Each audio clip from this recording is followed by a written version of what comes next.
Guys, we're on episode 8 of the Mighty Nine animated series. So, yeah, let's dive into it because it's an amazing episode. It's pretty good.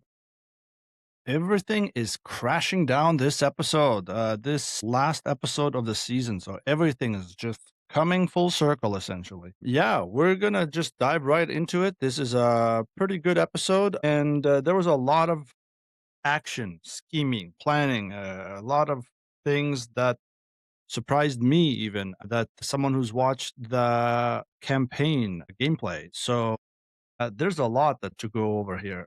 So yeah, let's get right into it, and we're gonna open this episode with the scene starting off with flashback of Yasha's past, where she's talking to her, I believe, wife at the time, maybe girlfriend. I'm not sure. It's not established there. And excuse me, I'm getting. So yeah, I think it's. I'm gonna say assume wife at this time, but so yeah, she's talking to her. Turns out it's a flashback. While finds herself in Zadash while like window shopping. She's in front of a window looking at these flowers. So for those who don't know, Yasha is a flower collector. So if you haven't watched campaign 2, yeah, you wouldn't know this because of all the beheading that she's been doing since the beginning of the season. But yeah, she collects flowers. So it's kind of a nod to her there, where she finds herself snapping out of a flashback of her past with her wife and with this mysterious figure kind of goading her or kind of talking to her in her head. And I know who it is. I forget the name though, the person's name. Honestly, it has to do with the laughing hand, but the laughing hand is not the one that's talking to her. It's another big brute, scary, almost like a demigod type of thing. It's like pretty insane. It's a beast. Anyways, I'm going off topic here, but yeah. So in this flashback, there's a nod or mention of the Stormlord, and that is Yasha's also patron who gives her abilities essentially. That was a nice little nod that I did not expect, and kind of that's nice. Like I don't know if her wife also was a believer in the Stormlord in the campaign. It's not mentioned that I can recall, and but it is a nod here. I guess it's kind of gonna pass on to Yasha from because of her wife, that she, well, unbeknownst to anyone who hasn't watched the campaign, you don't know what happened. You assume she died. Something happened. You're not sure, but who's spoiler alert for the ones who have watched it. Yasha was, I believe, she was hung or executed by the village, and then Yasha kind of went nuts. That or Yasha killed her. I'm not sure now. I'm not a very good I'm not being a very good informant here because it's been a long time since I watched the series, and now that I think about it, I cannot remember between whether Yasha was the one that killed her wife or was it the villagers. I think it was the villagers that killed her wife, some execution or something, and then Yasha just kind of snapped and had that 3-month period where she was under the influence of Oban. That's the guy's name. Oban is the guy who is talking to her in her head that we have been hearing. Anyways, so we cut from that and then goes to the opening credits of the show, and then we cut to the gentleman and the group making what's it called, a heist plan or of the beacon. And then there's a few side missions that they have to do, which we just get kind of like a not a flashback, like a quick little cut to that happens while they're still talking at the table for this whole plan that they're making. Everyone's assigned a task to do, and what's it called? Caleb, Ford, and Not are assigned to steal the invitation to a party or ball that the kingdom or the dynasty, no, the dynasty, the empire is having in the dash, and that's where the what's it called, the beacon is, and they want to go in there and steal it.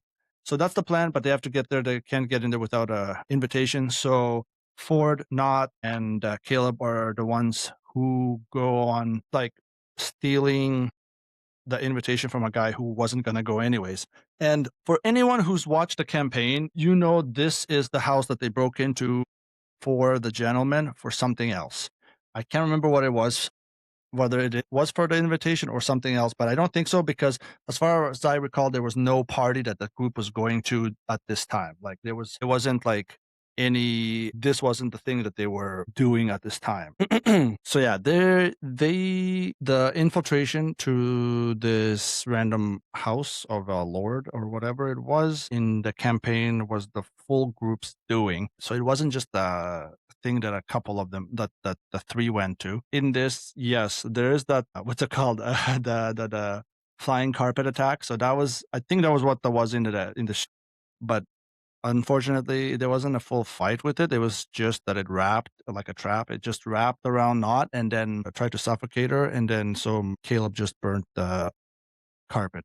But there was a whole thing here. Yes. And then while Ford was looking around, Caleb tried to steal what's it called? Spell book. I'm not sure if he actually took the spell book here or not because it was interrupted. So it's unclear if Caleb actually took the spell book or not. But I've just come to realization that Caleb does not have his own spell book. So I am kind of curious why he doesn't have his own spell book. Where did that why? He should have it in order to have the components and do all the spells that he has to, because technically you have to use your spell book to cast your spells because that's where you have all your spells stored and written down. Also, it's undetermined what level they all are in this season because it's all over the place. It feels like to me because they just seem to have like level 4 spells, level 3 spells, some that are even that I can't even tell what spells they are anymore. So it's kind of hard to gauge what level they are in this season or even by this episode. And so the whole thing kind of with the book is Caleb wants to take it, but Ford catches him. And then this was a quick thing in the original gameplay where Ford does confront Caleb for, I think he was taking something. It might have been a book as well or something else, but it was something that along the same lines of hey, you're either with us or against us. Like that, we came here for the invitation. That's it. And it was like a 3 standoff. It was like a 2v1 standoff for a split second before Not set off the trap, and then they all got out of there before the owner woke and arrived or came into the room. So yeah. Then we just second. Then we cut back to the planning still, where everybody's decided what to do. Jester is decided to be the one to infiltrate the party to go and scout, I guess, while Beau is supposed to climb the walls to set the fireworks for the group. And then everybody has their own thing. Yeah, essentially. Molly is set to be the driver, essentially getaway driver. And Ford is supposed to go infiltrate the party with Jester and Caleb. I'm not sure what Caleb's plan was. Was supposed to go into the sewer system where there's a lot of water, and we all know how she feels about water. Try to make her way to another location to sneak into the building where the beacon is to steal it, essentially, because they're trying to steal the beacon here. So that's pretty much the gist of it. And then upon finding out that one of the lords that Jester knows, the one back in episode 2 that she smacked in the face with a illusionary dick, that guy is going to be at the party. So she's kind of compromised and can't infiltrate with it because she could cause a scene. So she's kind of not forced, but reluctantly has to switch with Beau to Beau's plan or Beau's position. So now Beau has to be the one to do the high fancy lookout party stuff. And the group's reaction to it, because Beau's the one who's like, okay, fine, I'll be the one to go into this fancy party thing, and then Caleb, Not, and Molly were just like trying not to laugh because it's kind of a silly, absurd thing because she's just not that type of person. And then a reveal for Beau's background here, which I don't. It's kind of early, I think. Reveal here of her past or background is kind of came out of blue because they were drinking. They had a wine bottle there, and then she reveals that she is on the picture of the wine bottle with her parents, and that she comes from like a wealthy family. So that's a thing, especially for those who haven't seen the campaign, who haven't watched it. But it is a nice, quick addition to it. I don't know if it was early, if it was like an early lore drop or not, or whatnot, because it felt out of like it just felt like it was almost forced and out of the blue. So it didn't kind of fit the narrative. It wasn't like one of those organically inserted things where like, yeah, my parents are like rich because they have this winery and stuff like that. And it wasn't like that. It was just like, I'm rich, bitch, and that's kind of it. But yeah, so after the planning stuff, the group goes to Pumat Sol. They go to his shop and they buy a bunch of stuff. Something that the viewers who haven't watched a campaign won't know, but the ones who missed this and the ones who have watched the campaign, I hope you pick this up because this is hopefully this happens later, but this is an important item piece that the jester buys from Pumat Sol. It was like this liquid-ish. It was like this glass vial of this glittery thing. So Pumat explains what it is, like what it does, but it's essentially the dust of deliciousness. That's what it is called. And for those who know, you know, because this is the infamous item used with the hag. And I will not spoil it yet because it's a truly iconic, one of the best moments in all of Critical Role, I'll say. Probably one of the best moments. It's just an iconic moment. And I feel like the addition for it here is kind of like also random, but it's a good addition to it. It is one of those like little nods to without putting too much emphasis onto it, like it's an important thing, but it is a nice like if you know moment. And I do believe in the campaign that she does buy it from either Puma or some shop. If she bought it in another shop and you remember she bought it in a different shop, that's fine. Like, and they put it in Pumat's shop here, and just kind of like so it's time constraint. Why she has to like why they have to show it going to another shop and buying it when they can just have it do it at Pumat's, if that makes sense? Because it's just like yeah, just have it done there. It's fine. It makes sense. And if you did, she might have gotten it from anyways, and I just don't remember very well because I don't remember where she bought it, but she did buy it in the dash somewhere. So yeah, she got the dust of deliciousness, and I'm looking forward to that eventually when she does use it, and it's gonna be awesome. But for now, she buys. Well, there's a mention, like there's a bag that I don't know if they buy it because there was this like bag that's like the bag of holding, but I don't know if it's the bag of holding because in the campaign, Jester enchants her current bag that she has to function almost like a bag of holding to hold stuff more than it normally would, but it's not quite the same as a bag of holding. And then they later find a bag of holding because, Travis is the one who always ends up being the bag of holding holder. But I don't know if this was the bag of holding here and if they got it. Well, I wasn't clear that did they pick it up or not? Like, I'm not sure.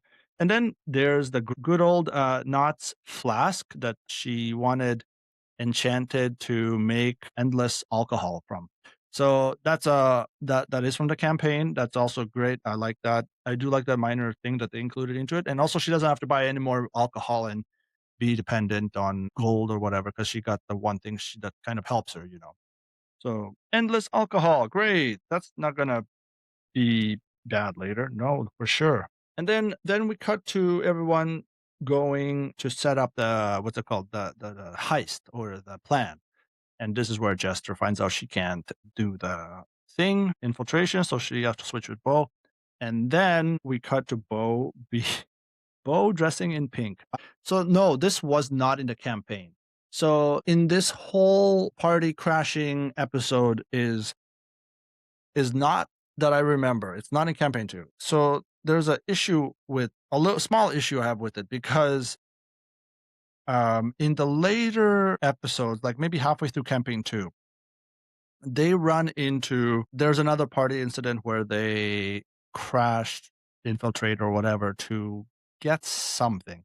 But that's not in the dash anymore. That is in I forget what the city is called, but I think it's the one where Jester is originally from. So they are there. I believe it's the one from where Jester's from. So they've infiltrated this party, and this was a party that was played in a live show. So if you know this one, you know it because this one was where Caduceus was part of the party, and Beau had her silly acid trip. For me, this party kind of like from this episode was like, well, did they take that from the live show, what's it called, the party, and kind of combine it with this one? Because I can't recall at all. I don't think they did go to a party this early, like do this heist. I don't think they did this heist because what they did was when campaign 2, they went to that guy's house to steal something for the gentleman, right?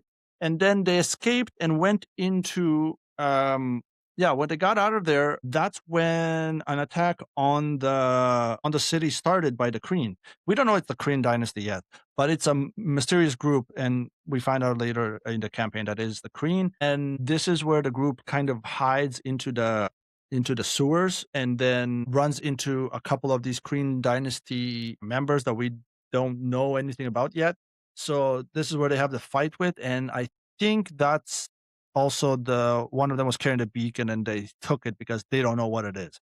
So this is where they got the beacon from them and then had it for pretty much, I want to say quarter or 3/4 of the campaign, because there's quite a bit of time that they have this beacon, but they do nothing with it. But it's the beacon isn't even something that the gentleman's after. It's just something that they happen to come across and then take, and then it's just gone, and they hide it in the bag of holding. So I think so they've changed things. Yeah, they've obviously changed things up a little bit, but I'm okay with it because most of the things is lining up this episode, and I'm just not sure about the part. It's okay, I guess, but but it's not like exactly how things happen because they were running from a first initial heist that they did, and then they got dragged into this or included into this. And that's kind of where campaign 2 was doing it. But here they did it a little bit differently. But I'm also I'm jumping the gun a little bit because we are not there yet because we have a bunch of other stuff we have to cover through here very quickly because we have not only Beau in a pink dress and then going to the ball, she and Ford, but also Vess's carriage is driving by and notices Molly driving the opposite direction. She sees him. He doesn't notice her because obviously he has no memory. He doesn't remember her, and so he's not paying any attention. She sees him, and then we cut to. Well, I have a question here also written down.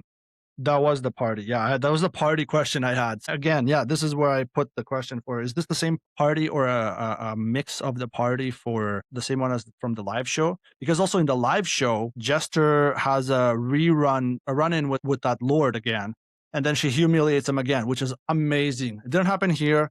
So I hope they have this party thing again, and then kind of like she gets her revenge back on him again. So that'd be great.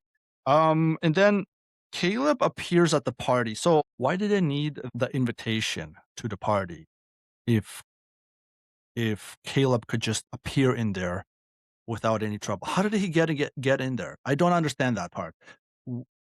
I don't like. I want to call continuity error or something like something here is just like doesn't make sense to me. How did Caleb get in there when Beau and Ford needed an invitation to get in? I The whole heist for the invitation was the point for this, so that they can get in, and then Caleb just somehow appears. He just shows up, messages Estrid, almost forgot her name, messages Estrid, and then talks to Trent Iki Thong through like the sending stone that I think was implanted by Beau there when she kind of interacted with her for a split second. So yeah, I'm not sure how he got in there and what the plan was there. Like what I don't get it. And then Trent obviously finds Bren or Caleb and then follows him and then confronts him. But then it's Ford masquerading as Caleb. So was this part of the plan? Because none of it was mentioned in initial planning stage for like at the beginning. So this was also a trick on us, I guess, the viewer. So I'm so confused, like why that went that way. But I guess gotta have some surprises for the viewers. Then the whole we cut to Not in the sewer trying to cross the water. It's not even deep water. It's just like a foot of water that she has to cross, and then she's having a panic attack because of her trauma, rightfully so, but she overcomes it, and then she does this comically run across, and then while holding the map that she was looking at to for her directions. And then and then she said like kind of celebrates and says, "Take that water," and then takes a look at the map, and the map is wet, and then she's like, "Come on!" And it was just a funny little, just a quick little thing that like comedic insert, right? Right? And so Jester has her little wall climb to do. So she does this leap at the top. She finally makes it to the top of this tower, right? And then she tries to do this leap, and because she asks for the traveler to help her, and then she's like, "You know what? Fuck you, traveler!" And then jumps. "I don't need you." And then she looks like she's gonna make it, and then she doesn't. And then a hand or arm kind of extends out and grabs her, and then Lord and behold, it's the Traveler. It's Artagan. So for those who don't know, the Traveler is a prince kind of guy that essentially functions to Jester like a deity. Um, and he, well, he's not always there for like, right? Because like this whole time we never seen him, and but he's the one, like he's the source of her power. And I never understood why she thought she was going crazy, like a imaginary friend type of thing. Like, obviously, everybody knows that gods exist, so deities will talk to people without, being seen. So I don't understand why this whole "oh, you have an imaginary friend, you're just making stuff up" kind of thing was even a thing, right? So it doesn't make sense to me here. But then he catches her, and so she has a little thing with him, like just because she's upset. And then also Artagan, I gotta talk about him for a second. Artagan's appearance is amazing. I love Artagan's appearance here. He has this long ass, like reddish brownish hair and this hood, and I believe that was Matt's voice, if I'm not mistaken, because like it sounded like Matt to me. Voice amazing. It's great. The interaction was also great. And then she has a little like clearance or clarity with, "I'm not crazy, you are here," that kind of things. And then she says she had friends, and then he's like, "You have friends?" I thought that was kind of funny but rude. Jeez, man. But yeah, and then we have cut to her starting like fireworks. So she shoots fireworks. It draws the crowd's attention from the ball or the party, so essentially, the whole ballroom is cleared out while they're watching the fireworks. And then a fight ensues between Beau and Estrid while Eadwulf is bringing the beacon or putting it in a safe room and setting up the traps and stuff that Not is trying to break into. And so while this is happening, Trent is trying to get forward to reveal Bren's location. And obviously he's not saying it, and he's about to get stabbed in the eye by some kind of weird laser finger pointer or whatever it is that he used before to cut open behind a person's ear in the earlier episodes and whatnot. So he tried to stab him in the eye, and then all of a sudden, some of the fireworks go into the ballroom and kind of diffuse the situation. Kind of, it basically helps the group up out to get away from their like predicament and distracts Trent and Estrid, right?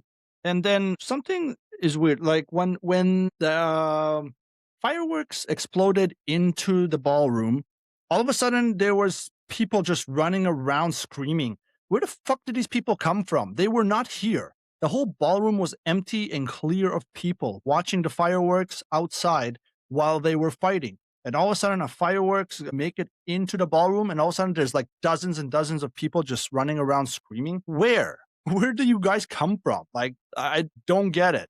That was just so weird to see all of a sudden. Just people screaming, and it served like a diversion or like a escape tactics for the group. And I was like, I don't know if I really want to like accept that, because it's kind of weird. All of a sudden, people were there just to serve the purpose of the group escaping. Essentially, that's pretty much what the whole random group served as, right? So I thought that was like a little weird that there was no people there.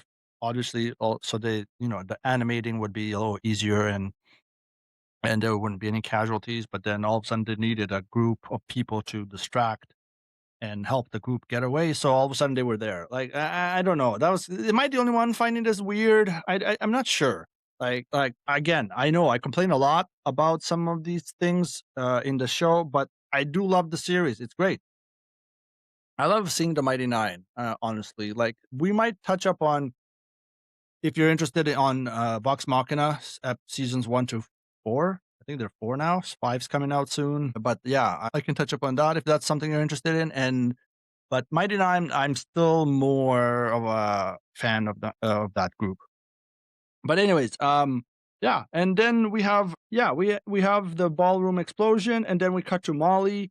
Molly's kind of just doing his waiting for the group to show up, and then pulls the death card again. That's the second time he's pulled the death card, and it's kind of funny because the first time he pulled the death card, that that it was episode 4 or 5. Think it was episode 4 or 5 where Caleb killed the what's it called, the hooded figure that was trying to capture them. Uh, so killed them. That's kind of like uh, when you watch it, you can think, oh, well, it's kind of like a nod. Hey, like somebody's gonna die here. It's the bad guy there, but it's a secret, and I believe that's what it is, and I think a lot of you believe it too. It's a secret Molly foreshadowing of his death, and then it happens again in this episode. He pulls a death card, but when he does, he's attacked by Vestroagna, and I thought that was weird. I'm not sure why they took this route because this none of this is in the campaign. Vess going after Molly. They don't even meet Vess until later when they're trying to go to up north to what's it called? I'm kind of blanking out on the continent. You know what I mean? Last episode she mentioned it, but it's when they journey to there is basically Vess is the one who hires them for this voyage. But for some reason here they have her confront him, and then she reveals that she's the one who, yes, did the ritual with him. But it's kind of weird because in the campaign she was the one. Well, it's I think we believe she was the one that did the ritual with him in the campaign and then took the book when it failed. But for some reason here, she admits that that ritual failed because she did it on purpose to kill him. Like she thought she killed him and then took the book, and now she's the Nomicon.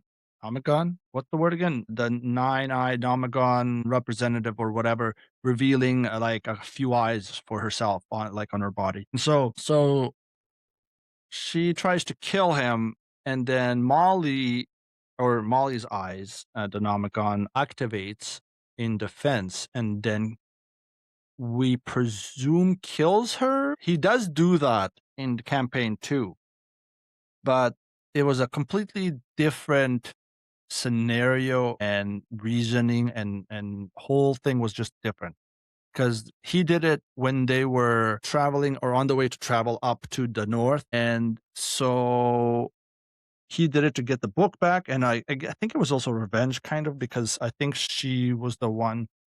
We're not really sure too much with her what was happening, but here we get a more clarity, I guess, what her thought process was.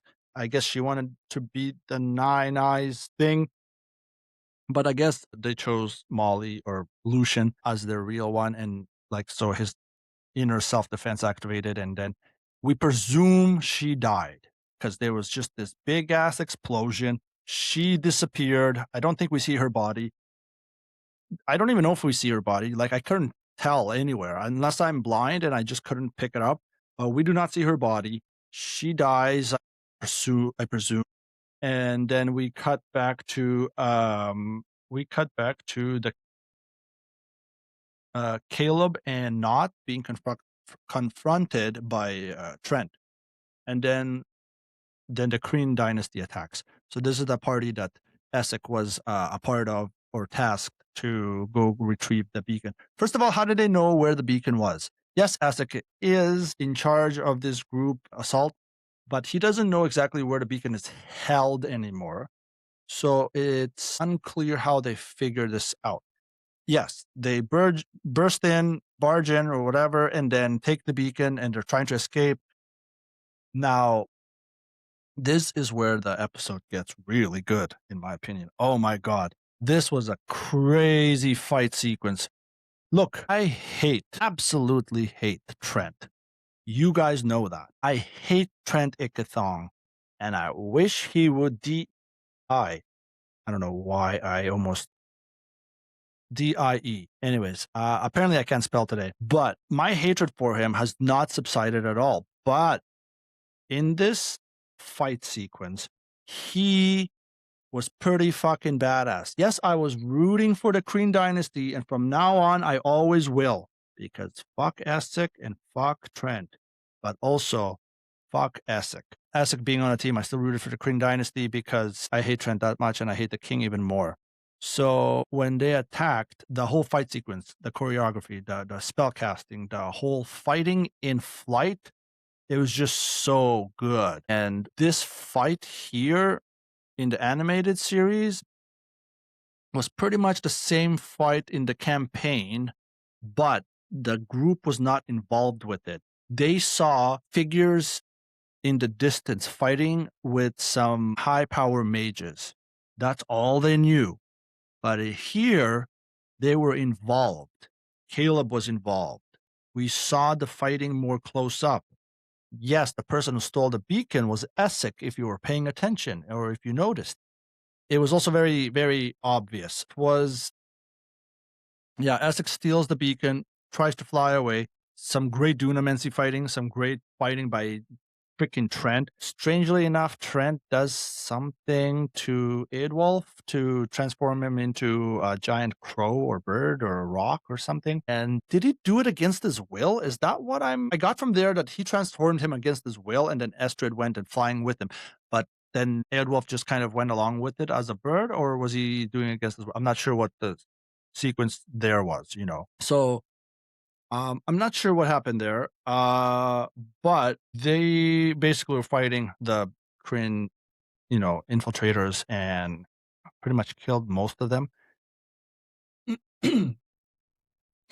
And so Essek fighting against Trent was more or less even. Essek wasn't going for the kill. I think he should have gone for the kill. I think the group should have honestly teamed up and tried to fight Trent right there, because there's no way he could keep going with that much magic he was using, because he was flying, he was casting shields, counters, stuff like that, casting other spells. Like, he should not have had much more juice in the tank, if that makes sense. So he should not have had much energy left. The group should have just gone in, helped kill him. They wouldn't have this headache later. Problem solved, move on to the next villain, right? But yeah, so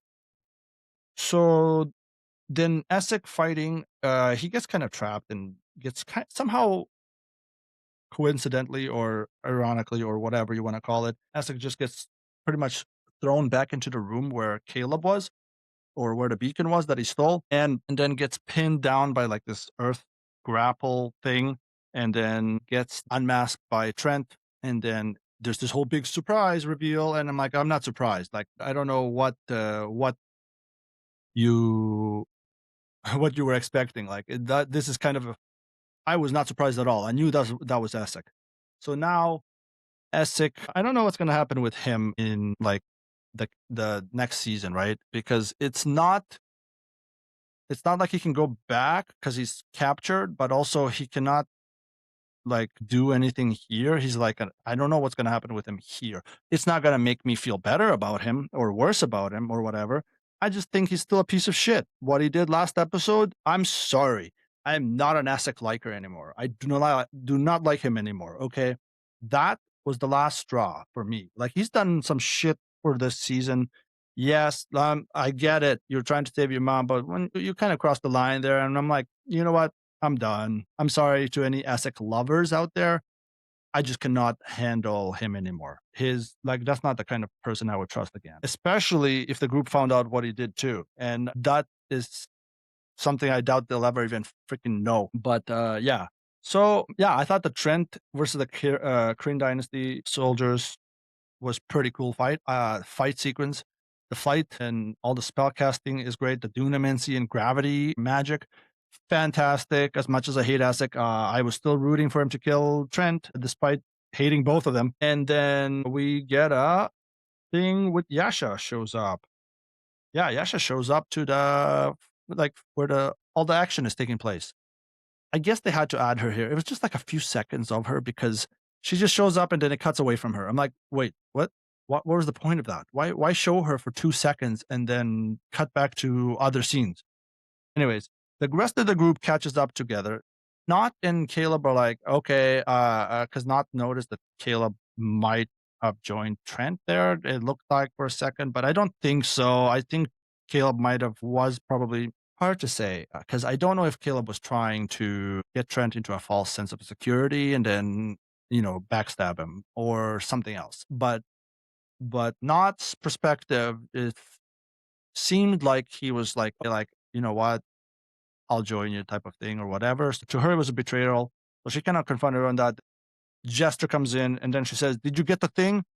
No. And then it was like an eye contact thing between them. And then Beau comes up and she's like, "Did you get the?" And everybody that keeps showing up is like, "Did you get the thing? Did you get the thing?" That's kind of funny to me. I thought it was funny. And then we have that. Then we have the Trent unmasking Essek part, and then that's where it cuts to the group again to do the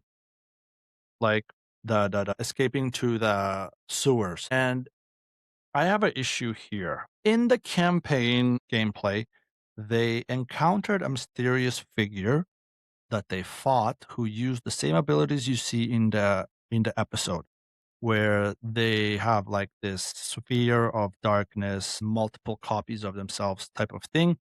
Yes, I think they only fought one. I'm not sure. I think they only fought one. I think there was only one there.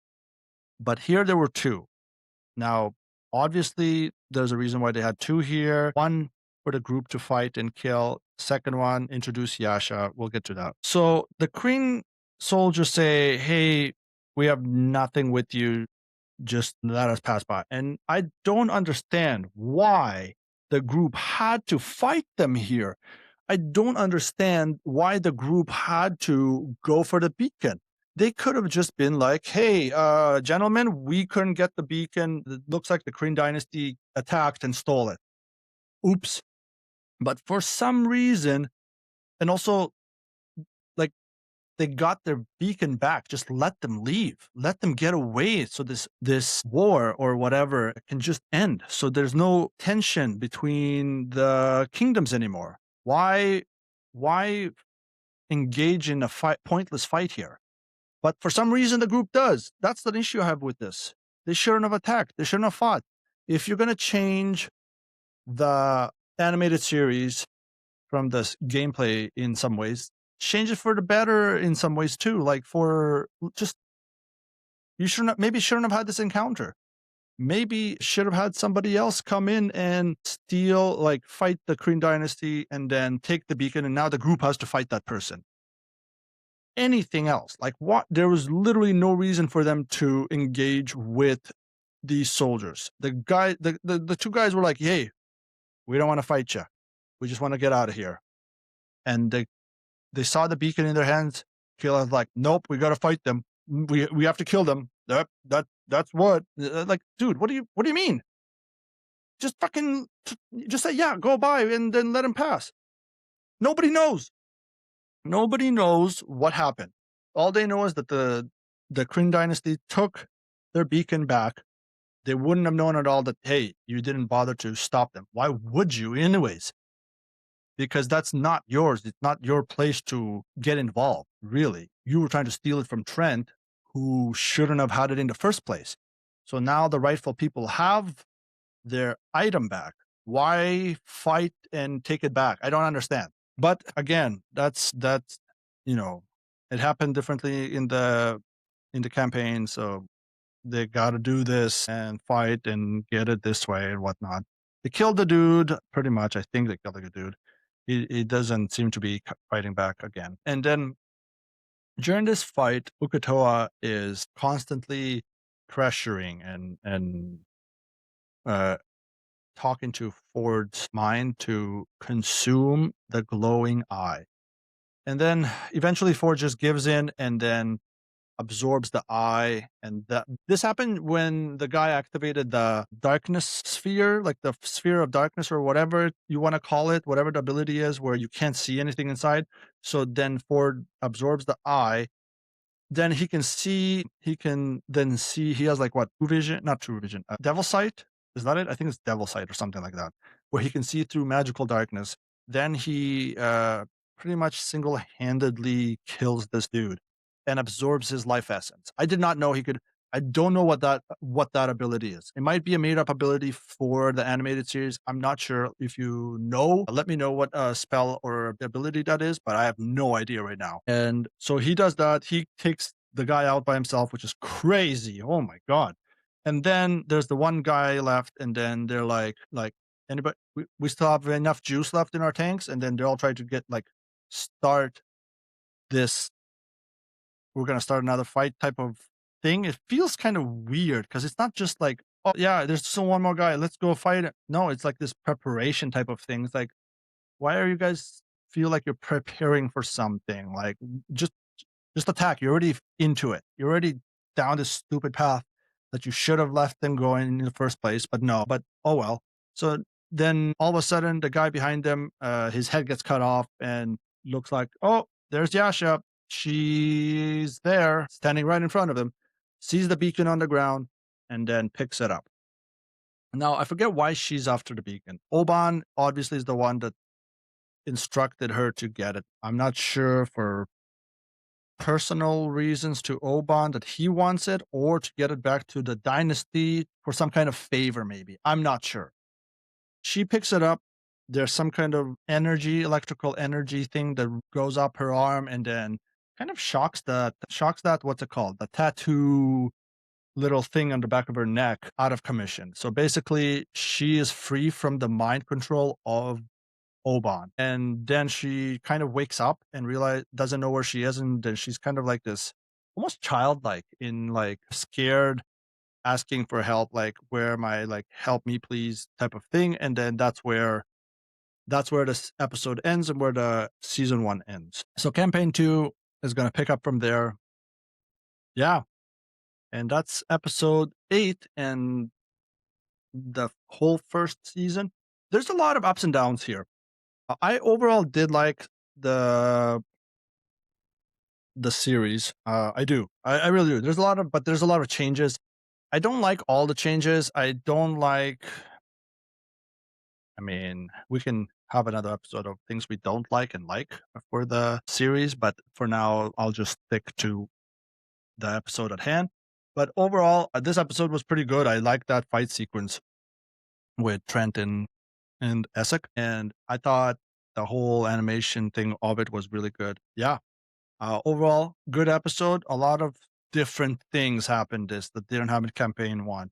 I don't think that the whole Molly and Bess incident, I don't think that's something that should have even been added here. I think that should have just been left alone and kept the mystery essentially of Molly. No, I don't think that this interaction with them two actually makes things more mysterious. I just think that maybe they should have left this one alone and dealt with it later when, like, after Molly dies, and then they can deal with her and Lucian when he comes back and stuff like that.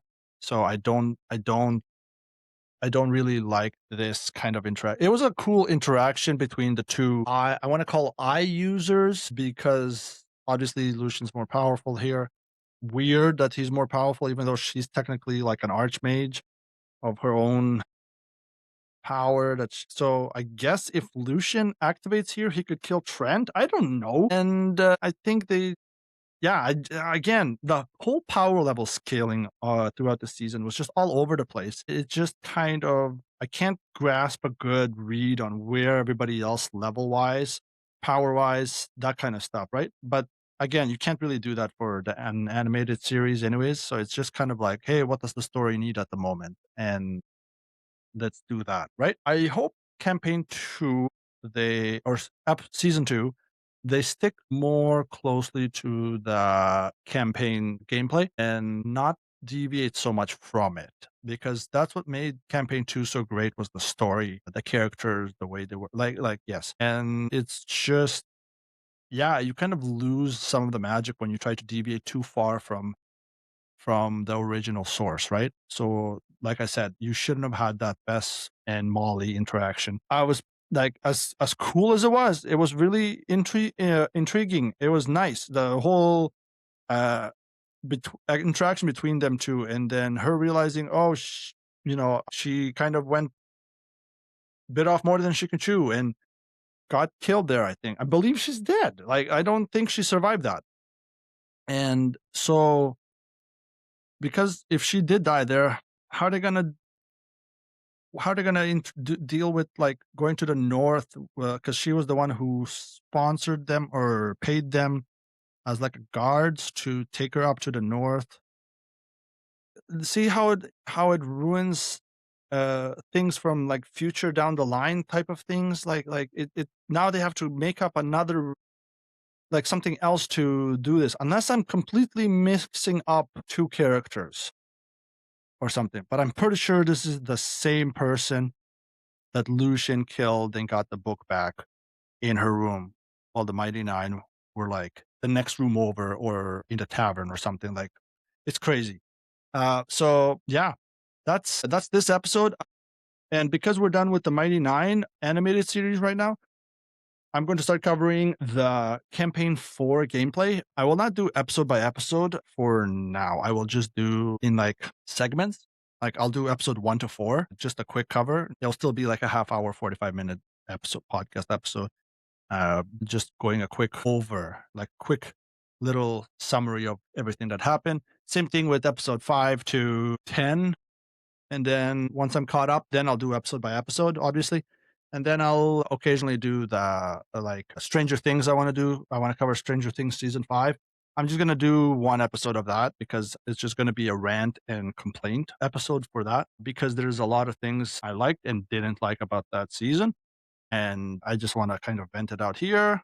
Maybe people also will find the same frustration or opinions. Let me know. Comment below what you liked about this episode. What was your favorite thing? What didn't you like? What do you want me to talk about next in the like D&D wise? Tell me how I can change this episode structure and things. How to, if you have ideas for intro, outro, stuff like that. Help me out here, man. Yeah, I think that's it. And I guess I'll end it off here with like, hey, is it Tuesday yet? Bye.